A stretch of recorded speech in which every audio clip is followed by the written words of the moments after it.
আপনারা আসলে আহতদের ঠিকমতো খোঁজ খবর নিচ্ছেন না, আপনারা নিজেরা খুব আরাম করছেন কিন্তু আহতরা কাতরাচ্ছে, তাদের দেখার কেউ নাই। জুলাই আগস্ট ম্যাসাকার নিয়ে যে অ্যাকাউন্টেবিলিটি, সেই প্রশ্ন কিন্তু আপনি যদি একটু খেয়াল করেন সবই, আপনি সেই প্রশ্ন কিন্তু বৈষম্য বিরোধী ছাত্র আন্দোলনের পক্ষ থেকেও তোলা হচ্ছে। আপনারা আহতদের খোঁজ নিচ্ছেন না, আপনারা আহতদেরকে যথাযোগ্য মর্যাদা দিচ্ছেন না, সেটি করছেন না। তো আপনি জাস্টিসটা করতে পেরেছেন কিনা? আমি যে এটা মনে হচ্ছে যে যেই ধরনের এক্সপেকটেশন, আমাদের বিগেস্ট চ্যালেঞ্জ হচ্ছে যে এক্সপেকটেশনটা ম্যানেজ করা। আমরা বলছি তো আমরা কাজ করছি, আমরা প্রত্যেকটা ডেট আমরা খুঁজে দেখছি, অনেক মৃত্যু আসছে, মৃত্যুর খবর আসছে, আমরা প্রত্যেকটা স্ক্রুটিনাইজ করছি, প্রতিটা গ্রামে গ্রামে যাওয়া হচ্ছে, ডিসিদের নেতৃত্বে কমিটি করে প্রত্যেকটা গ্রামে গ্রামে যাওয়া হচ্ছে।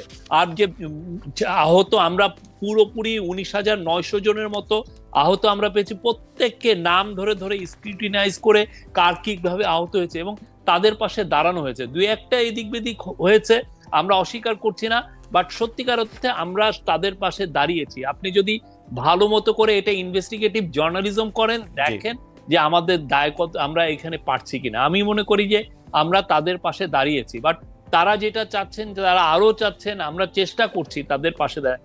বিদেশি সবার সাথে কথা হচ্ছে, ইউএস এর সাথে, ইউএস এর থেকে টিম আসছে, ইউকে থেকে টিম আসছে, নেপালের থেকে কর্নিয়ার নিয়ে আসা হয়েছে, অন্যান্য অনেক দেশের থেকে টিম, চায়নার থেকে টিম আসছে, তারা এসে এই কাজগুলো করছেন। আমরা এটাই, এবং 11টা বিশেষায়িত হসপিটালে তাদেরকে আমরা চিকিৎসা দিচ্ছি এবং অনেকের, এবং তাদেরকে দেওয়ার জন্য হেলথ মিনিস্ট্রি থেকে এক ধরনের আমরা ওয়েবসাইট করে দিয়েছি, লিস্ট করা হয়েছে।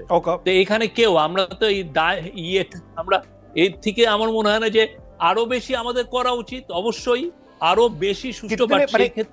আমাদের ব্যুরোক্রেটিক কিছু সমস্যা আছে, সেটা আমরা ওভারকাম করার চেষ্টা করছি। এই উষ্মাটা কোত্থেকে তৈরি হচ্ছে আসলে, যে আপনারা আসলে আহতদের ঠিকমতো খোঁজ খবর নিচ্ছেন না, আপনারা নিজেরা খুব আরাম করছেন কিন্তু আহতরা কাতরাচ্ছে, তাদের দেখার কেউ নাই, এই উষ্মাটা কোত্থেকে তৈরি হচ্ছে?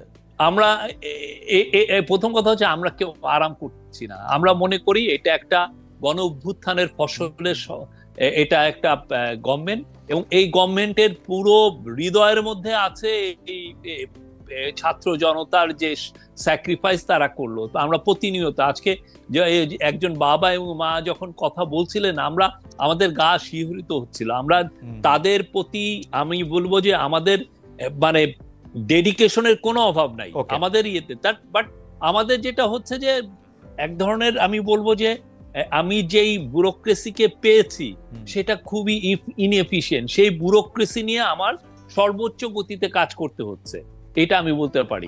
বাট ওনারা যে উষ্মাটা প্রকাশ করছেন, আমরা মনে করি যে আমরা অবশ্যই, আমাদের যদি ভুল ভ্রান্তি হয় আমাদেরকে ধরায় দেন, আমরা চেষ্টা করব এটাকে আরো আমরা ওভারকাম করে কতটা আরো বেটার সার্ভিস